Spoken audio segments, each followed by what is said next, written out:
Hello and welcome to another Starman Just Watched. Billy's on vacation, so it's going to be me and Curtis. Hey folks, it's me. It's been a while since I've done one of these. Yeah, it's very rare we get you in for the show. Yup. Always a rare pleasure to do one. So I just figured since it's your time returning, I'll let you pick the movie. Yeah. Went with Big Trouble in Little China this time out. Now, what year did this come out? Because I can't remember. Apparently it was an 86 movie, so... Nice. Year of my birth, actually. This makes me feel a little old, but that's fine. Yeah. It's 35 years ago. Not a bad movie to come out on, eh? Yeah, not too bad at all. This was quite a fun one, I must say. This is my first time watching this. Yes, so you picked this because you haven't seen this. I've seen this before. I think this is my third time seeing it, actually. Oh, yeah? Yeah. Okay. And it's still as good as the first watch. Yeah. It's a John Carpenter joint, and pretty different from his usual fare in all the best ways. Yes. It's got good old Kurt Russell in there, doing his thing, playing an action hero who is. It feels like basically the 80s were the time of action heroes like Jack Burton, and yet he feels like a parody of all those action heroes in a great way. Yep. So kind of a parody that was, happening around the same time as the peak of the genre, I guess you'd say. Yeah. So, I do this with Billy, but simple plot. Yeah. So it's all about a seemingly simple task of rescuing a couple of loved ones from a few warring gangs in Chinatown that escalates into a rather out of control supernatural battle for the soul of the world, basically. Yeah. Starts out with a few street fights, and then by the end we're fighting demons and ancient warlocks with Chinese sorcery. So it's a good bit of mix of everything you'd want from an 80s era Chinese action movie. Just picture like every video game beat 'em up. Yeah, seriously. We're one step away from punching trash cans and finding roast chickens, basically. Yep. Yeah, grab your favorite steel pipe and whack some flying samurai demon monsters. Yeah. No, like, I love this movie because it does, like, it inspires me to play another beat 'em up because it just has that vibe to it. Yeah, I wouldn't actually mind throwing one on right about now. Yeah. It really is like a perfect sort of, basis for a lot of those games, I guess you'd say. Why wasn't the Double Dragon movie this? It really should have been. Yeah. You're totally right. Yeah. It could have been so much more. Yeah. But this is the Double Dragon that we never asked for but got, and deserve. Yeah. So, effects in this movie. They are, they're very of the time in all the best ways, like they're not bad. Like, I actually really appreciate them for like the amount of effort for the time. I love this kind of stuff, right? Like there's a good mixture of practical effects and cheesy flashing lights, and I really enjoy it. It definitely enhances the action scenes and some really good creature designs as well. Yes. Some lightning bolts, some ancient sorcerer's powers. Yeah, it's all perfectly represented. I really miss this era of props and effects of this sort. It's definitely enjoyable to see. Yeah, I mean, you can do so much with CG, but at the end of the day, it doesn't feel as good as the natural. Yeah, like CG's amazing, don't get me wrong, but it's just seeing them work within limitations and producing stuff that is genuinely enjoyable to watch is just more satisfying somehow. Yeah, it's always a treat to see some sort of strange puppetry bring some like furry or slimy creature to life. Yeah. It's just always fun. And there's definitely a few of those in this movie. Definitely. some freaky Chewbacca-esque knockoff, and some ugly-ass Beholder. Yep. We've got it all here, really. Yep. So, since this is your first time seeing this movie, what were you expecting? I was, I guess, expecting something along the lines of what I got. I guess I just knew that it was basically John Carpenter making a kind of hokey sorcery type movie rather than his usual horror fare. So I was kind of hoping it would be something along these lines, like the action movie that he always wanted to make, apparently. Yeah. I think even though critics at the time were a bit split on this one, he was very proud of it. Yes. And rightfully so. He and Kurt Russell and all the rest of the gang did a great job with it. You can tell they had fun making this. This was a movie made with passion, and you can absolutely tell that. Yeah. People loved putting this together, and it shows in all the acting and just the chemistry between the characters. It all comes through quite well, I think. So yeah, I was very pleasantly. My expectations were very pleasantly met, and I'd say even exceeded. So yes, this was good. Nice. Yeah. Anything you didn't like about the movie? I'd say it moves really quickly in the early stages, to the point where you're just kind of getting introduced to new characters and scenarios so quickly that you don't really have time to absorb them, which can be a good thing, because it's just kind of flying through and not wasting your time. But just kind of having a few more moments to breathe and sit would have been nice to help you kind of get used to things, I guess. Yeah. It just seems like threw you constantly into the action. Yeah, everything was popping off all at once, and there was really very few moments of downtime in between the various infiltrations and gang wars and everything else going on. Yeah. A bit more like I said, just time for everything to breathe and unwind a little bit would have been nice, and you don't want to pad the runtime up too much for sure, but yeah. Definitely would have appreciated it.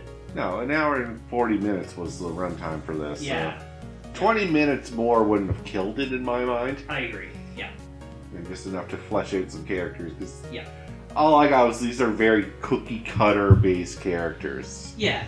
They were fun, but yeah. Nothing deep, Like yeah. There's a lot of one-liners coming out and just a lot of action happening without a whole lot of extra layers beneath that. Still feels like it's a beat 'em up, because it's like the choose your character, yeah. Where you only got so much information on them and then what they look like. Yeah, it feels like you get the text crawl at the beginning of a beat 'em up, and then yeah. All right, go into the various stages and do your thing. Yeah. What is my thing? I don't know. You're the big dude. I guess you pummel them. Yeah. You're the one that pile drives them, and you're the one that jumps through the air and is lightning quick. Yeah. Yeah. Yeah. It's kind of amazing when we're just talking about like this, how neatly it maps onto the beat 'em up. Yep. Template, I guess you'd say. It's a beat 'em up movie. It really is. Yeah. Yeah. You can point to discrete boss fights even.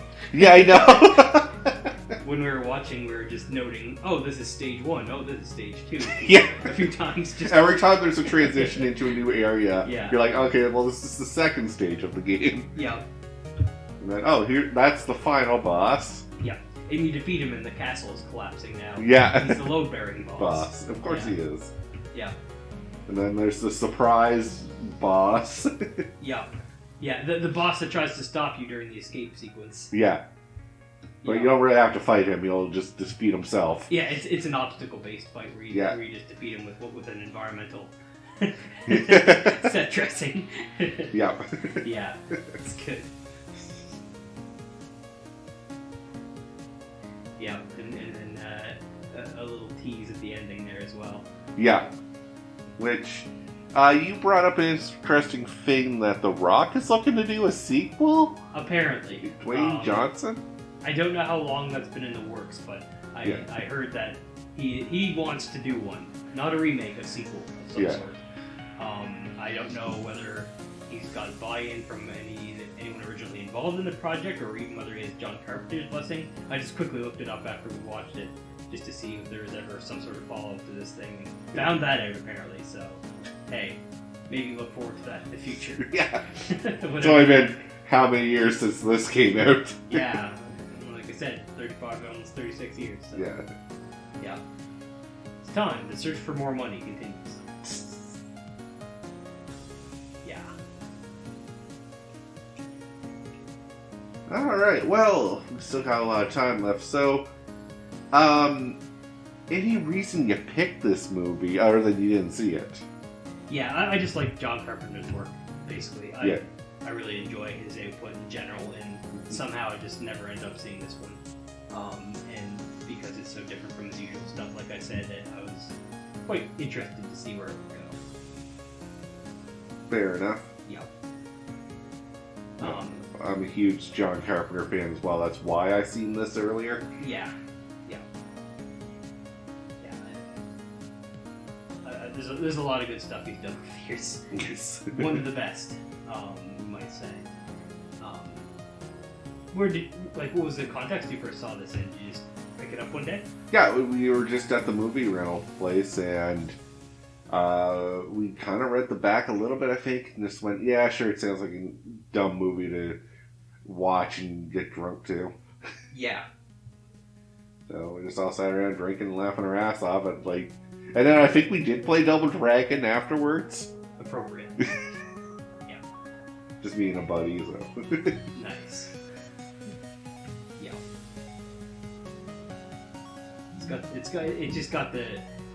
Even though it's so different, it's still just got his signature feel and sound somehow. Yeah. And then Kurt Russell's always just a gas when he's working with John Carpenter as well. Just I like how the dynamic between the two main characters is. It feels like you've got your generic action star, but he's almost like a weird bumbling sidekick in a way. Yeah, he's Jack Burton is his name, and he's your American hero, but he does not fit in the Chinese setting. Yeah, he's a total outsider from that perspective, for one thing. And so the mystical voodoo goes way over his head. Yeah. And he doesn't know how to deal with that. Yeah, he looks like your 80s action hero, but he's way out of his depth. He's spitting out one-liners, and he seems to just kind of luck into winning. Yeah, he's just kind of getting bounced around, kind of getting his ass handed to him a lot, and just kind of he makes it happen in the end, to his credit. But I just like how it's a subversion of the typical action hero in that respect as well, where almost Wang is the one that's got the real motivation. He's out to get his truck back, and maybe later on maybe rescue someone, but who knows? Yeah.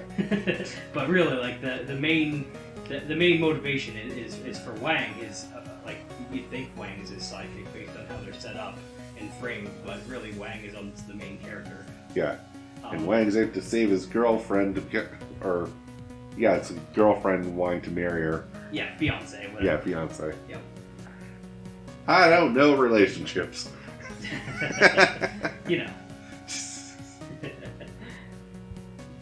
It's not important. She's a MacGuffin. Yeah. A green-eyed MacGuffin. Yeah. And just lots of just enjoyable, charismatic appearances from some side characters as well. I definitely enjoyed Egg. He's your he's almost like the sensei of the movie, where he's the one that knows what the Mr. Miyagi. Exactly, totally. He's the Mr. Miyagi. He's exactly that. Yeah. Except for he never teaches you anything. Yeah, no, he just knows all the shit. Yeah. And he does it. Yeah. He's the only one I like that because it's the subversion of why Sensei never actually fights. Yes. Or if he does fight, he'll die. Yes. But this is no, the wise Sensei's actually here to kick some butt, and I'm not going to pass on my teachings onto the younger generation. Yeah. The wise Sensei's here to fucking take down the bad guy. Yeah. He's the one that's going to get all the mystical shit done. You guys are just along for the ride. Yeah. And you're here to take on the fodder. Yeah, you're going to fight the henchmen for me, but yeah. I'm going to do all the important mystical stuff. Yep. Yep. Yeah, he was probably my favorite character in the movie. I think he's just a unassuming tour bus guy that turns out he kicks a lot of ass and brings all the Chinese mysticism to back him up. Yep. Pretty good stuff. So, final thoughts on the movie. Yeah, I had a lot of fun with this one.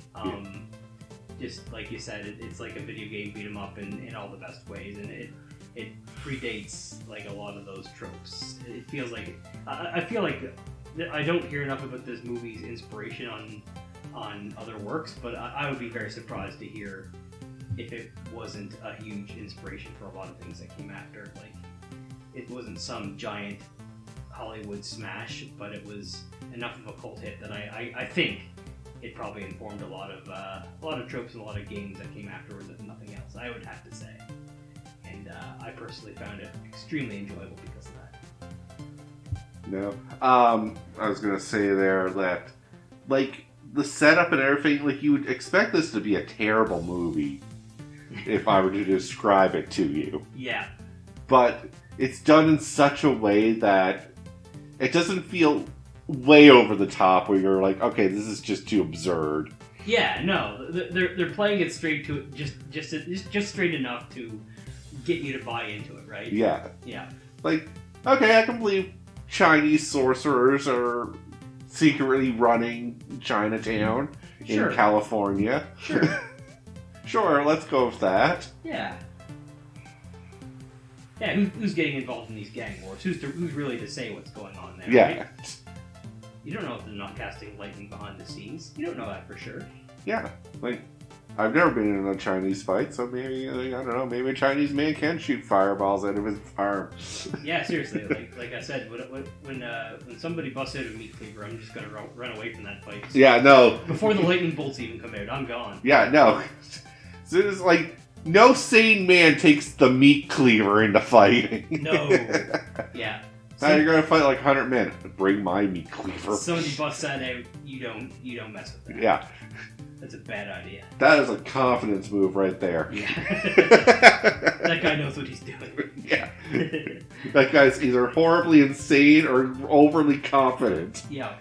And neither I want to deal with. Yeah. Yeah. And then that's before Raiden from Mortal Kombat steps into the fight, right? As soon as Raiden friggin' flies into the scene, that's when okay, now we're done. Yeah.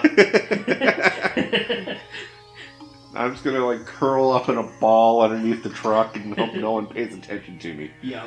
Yeah. It's that guy who comes to the Mortal Kombat tournament like, fucking what the hell is this, man? I didn't expect demons and lightning. Yeah. I didn't sign up for this shit. I signed up for a basic martial arts tournament. I thought this was a martial arts tournament to prove who was the best in the world. I didn't sign up for demon shit. Yeah. Oh man, Mortal Kombat, you need to get a character that's like that. I really not Johnny Cage, but no, someone who just like, this is ridiculous. Yeah. I am not doing the this. Dan of the roster. The Dan, but completely unwilling. Yeah, like, unwilling. This is ridiculous, guys. Come on. I don't want to fight you. Yeah. You got 4 arms. Yeah. Just pointing at the flaws and ridiculousness of the whole situation. Yes. Somehow that works for him. Right, you can throw a fan like a boomerang. Yeah, of course I'll believe that. Yeah. As much as I believe Mr. Iceman over here freezes people. Yeah, that's logical. Yeah, that's fair. Oh, a fire-breathing skeleton? Sure. He's sarcastic is all. I love it. Everyone else is like, come on, man. Like, roll with it. Don't ruin our fun. We're having fun here. It's Mortal Kombat. Live a little. But with that, though, we'll call the episode here. So thank you very much for tuning in. Yeah. And Curtis, thank you very much for coming in to fill in for Billy. Oh, very much enjoyed this one. So thanks for having me. And Billy, I'm sorry if this was a movie you wanted to review and I didn't clear it with you. It's off the table now, buddy. Yeah. You went on vacation without really much notice, so. Yeah, this is your punishment. All right. Have a good one, guys. Thanks, everyone.